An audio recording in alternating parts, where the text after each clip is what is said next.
You wake up, and within 60 seconds it starts. The phone, the notifications, the low-grade hum of anxiety before you've even opened your eyes. You reach for the screen before you've reached for your own consciousness. And just like that, before you've had a single thought of your own, the world has begun thinking for you. Here's the costly mistake most people make. They believe their thoughts are their own. They believe the voice in their head is them. It isn't. Most of what passes through your mind on any given day was put there by someone else or something else.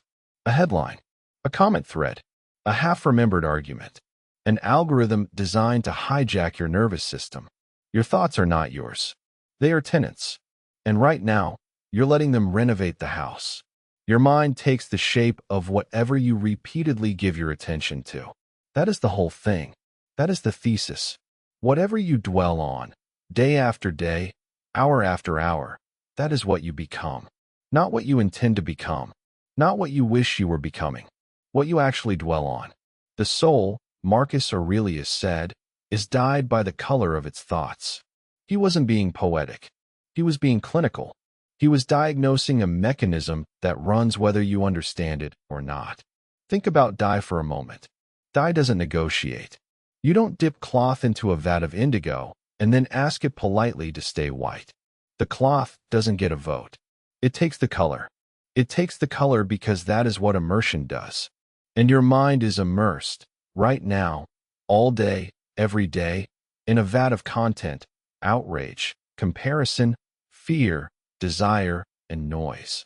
You are being dyed, and you don't even notice. Here's what nobody tells you. The transformation doesn't feel like a transformation. It feels like nothing. That's what makes it dangerous. You don't feel yourself becoming more anxious. You don't feel yourself becoming more cynical. You don't feel your patience thinning or your attention span collapsing or your baseline of contentment slowly drifting downward. You just wake up one day and you're different, and you can't quite remember when it started. That's because the dye doesn't announce itself. It just seeps in. Marcus understood this because he lived it. He was the most powerful man in the world, the Emperor of Rome, and every day he sat down and wrote to himself.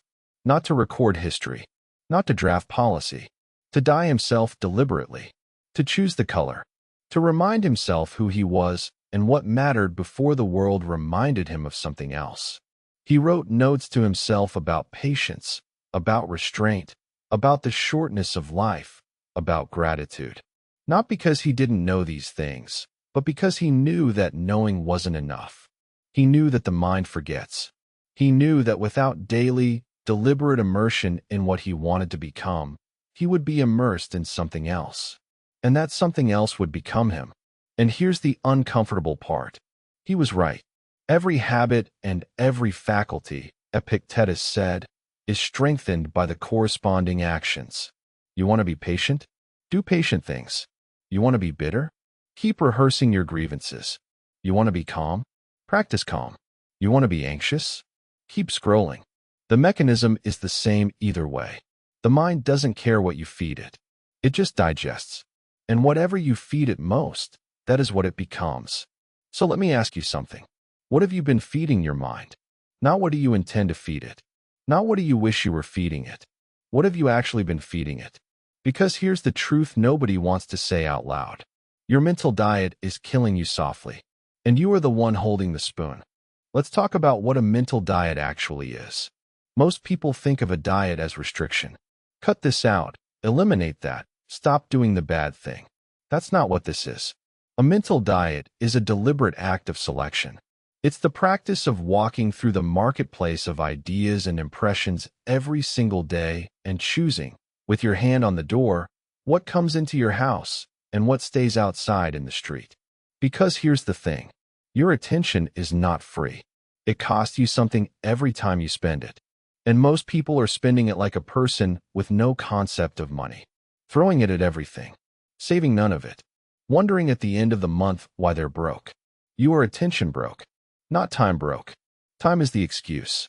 Attention is the reality. You have the same 24 hours as anyone. What you don't have is control over where those hours go in your mind. Let's break this down. There are 4 channels through which your mind gets dyed every single day. 4. And you are probably not auditing any of them. The first is content. What you watch, what you read, what you listen to, what you let flicker across the screen in the dead hours. This is the obvious one, and it's the one people lie about most. You tell yourself you're informed. You tell yourself you need to know what's happening. You tell yourself it's just a quick scroll. But here's what nobody tells you. The news doesn't inform you. It dyes you. It dyes you with fear, with outrage, with the sense that the world is falling apart and you should be angry about it.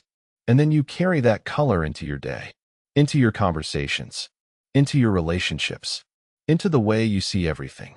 You think you're consuming content. The content is consuming you. The second channel is repetition. The thoughts you allow to repeat. The argument you had 3 days ago that you're still having in the shower. The mistake you made last year that you replay every time you're trying to fall asleep. The future catastrophe you're rehearsing for a performance that will never happen. These loops are not harmless. They are dye. Every time you run a thought through your mind, you are deepening the groove. You are strengthening the pathway. You are telling your brain, this matters, build more of this. And your brain listens. Your brain doesn't argue. It doesn't ask whether this thought serves you. It just builds. Most people are walking around with mental loops that were laid down years ago and have been running unchecked ever since. Loops of inadequacy, loops of resentment, loops of fear. And they think these thoughts are happening to them. They think the thoughts are coming from outside, that they're being imposed. But no, you are running them. You are choosing them. Not consciously, maybe, but you are choosing them by refusing to choose otherwise. And in the absence of a deliberate choice, the default takes over. And the default is almost always the worst version of you. The third channel is conversation. The people you talk to, the people you listen to, the voices you let into your inner circle. You become the average of the people you spend the most time with. Not because they tell you what to think, but because their concerns become your concerns. Their anxieties become your anxieties. Their values quietly colonize your values. Spend enough time around people who complain, and you will start to complain. Not because you're weak, because you're a sponge. That's what a mind is. It absorbs. It takes the color of what it's immersed in. And the fourth channel, the most insidious one, what you attend to in silence. What you think about when there's nothing to think about. What rises up in the gap between tasks, in the stillness of a commute, in the 3 minutes before sleep. This is the truest test of what color your soul has taken. Because in those moments, no one is making you think anything. The phone is down. The conversation is over. The noise has stopped. And what comes up? What fills the void? That's your dye. That's what you've been soaking in. And if what comes up is anxiety, or self-criticism, or a vague sense that something is wrong, that's not a coincidence. That's a result. That's the accumulated residue of everything you've been attending to. Now here's where it gets serious. Because you might be thinking, okay, I'll be more careful about what I consume. I'll curate. I'll filter. I'll be mindful. That's good. But that's not enough. That's the diet mentality. Just cut out the bad stuff and you'll be fine. You won't be fine. Because the absence of poison is not the same as the presence of nourishment. You can stop drinking the toxin and still starve. What Marcus did, and what almost no one talks about, is that he didn't just avoid the bad. He deliberately immersed himself in the good. He wrote himself reminders. He rehearsed virtues. He practiced gratitude as a discipline, not as a feeling. He opened his own meditations by thanking dozens of people. His grandfather, his mother, his teachers, his friends. Not because he felt grateful in the moment, but because he was dying himself. He was choosing the color. He was immersing himself, deliberately, in the shade of person he wanted to be. That's the practice. Not just refusing the toxic, but deliberately choosing the nourishing. Not just turning off the screen, but turning towards something that matters. Not just stopping the loop, but replacing it with a better one. Here's what nobody tells you about this. It is not comfortable. It is not easy. It is not a hack or a trick or a 3-step morning routine. It is a daily act of war against the current that is trying to carry you. The current is strong. It is engineered. There are people, literal teams of people, whose job is to capture your attention and hold it as long as possible. And they are very good at their job. You are not fighting laziness. You are fighting a machine. And the only weapon you have is the decision to pay attention on purpose. So let's get concrete. Let's talk about what this actually looks like in practice. Not platitudes. Practice. First, audit your inputs. For 1 week, just 1 week, track what enters your mind the way you track what enters your mouth. Write it down. Every headline, every podcast, every conversation, every late-night scroll, every replay of an argument. Write it all down. And at the end of the week, look at it. Look at it the way you'd look at a week's worth of meals. And ask yourself one question. Is this what I want to become? Because it is what you're becoming. That's not a warning. That's a mechanism. Second, choose your morning immersion. The first 30 minutes of your day are the most absorbent. Your mind is soft, open, unguarded. And what do most people do? They hand those 30 minutes to a screen. They let the algorithm make the first impression of the day. They let a stranger's outrage or a curated feed of comparison be the first color that touches their mind. Stop. For the first 30 minutes, you choose. You decide what enters. Maybe it's silence. Maybe it's a walk. Maybe it's a deliberate thought. A reminder of what matters. A rehearsal of who you want to be. But you choose. Not the phone. You. Third, interrupt the loops. When you catch yourself replaying that argument, rehearsing that catastrophe, looping through that inadequacy, stop. Not by force, not by suppression, but by replacement. You can't just empty a thought. You have to fill the space with something else.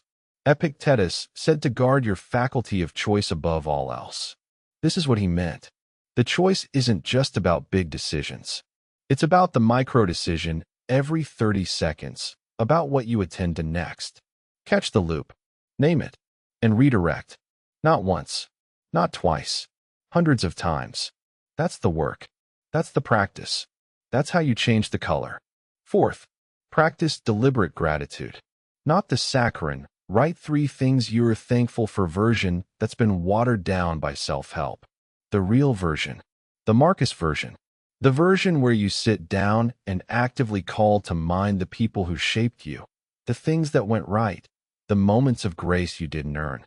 Not because it feels good, because it dyes you, because it recolors the mind, because gratitude is not a feeling. It is a discipline, and it is one of the few disciplines that can reverse the dye of cynicism and bitterness that accumulates over time. And fifth, this is the one that ties it all together. Remember, you will die. Marcus kept death in mind not because he was morbid, but because he was precise. Death is the ultimate clarifier. When you remember that your time is finite, not in theory, but in practice, as something that could end any day, the question of what you attend to becomes urgent. It stops being abstract. It becomes, is this thought worth my last thought? Is this scroll worth my last scroll? Is this argument worth my last argument? Is this the color I want my soul to take if this is the last die that sets? Because here's the truth at the bottom of all of this. The quality of your consciousness shapes your experience of life more than any external circumstance. Not what happens to you, not what you own, not what other people think of you. The quality of what you attend to, the color of the die. That's what determines whether your life feels like a life or like a reaction.